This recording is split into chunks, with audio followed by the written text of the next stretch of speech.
આપનું નામ? રાજદીપસિંહ જાડેજા। શું કહેશો તો કલેક્ટર?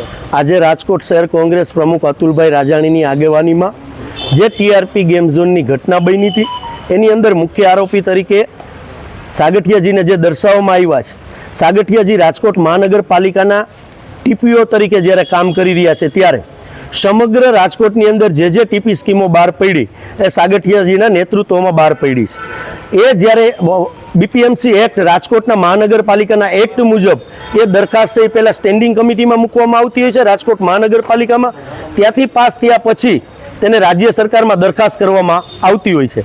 તો આવી તમામ ટીપી સ્કીમો છે એ રદ થવી જોઈએ, કારણ કે ક્યાંક ને ક્યાંક સાગઠિયાજીએ તો મૂકી છે, એમની સાથે ભારતીય જનતા પાર્ટીનું શાસન હતું મહાનગરપાલિકામાં અને વર્તમાન સરકાર પણ ભારતીય જનતા પાર્ટીની છે। તો જો ભારતીય જનતા પાર્ટી એમ કહેતી હોય કે અમારો એક પણ માણસ આમાં ભ્રષ્ટાચારમાં સામેલ નથી તો દૂધનું દૂધ અને પાણીનું પાણી થઈ જાય। તમામ ટીપી સ્કીમો રદ કરવી જોઈએ અને આમાં જે લોકો સંડોવાયેલા હોય, ભારતીય જનતા પાર્ટીના હોય કે અધિકારીઓ હોય, બધા ઉપર કાર્યવાહી થવી જોઈએ। સ્પષ્ટ માંગ સાથે આજે રાજકોટ કલેક્ટરશ્રીને શહેર કોંગ્રેસ વતી અમે આવેદનપત્ર પાઠવેલ છે।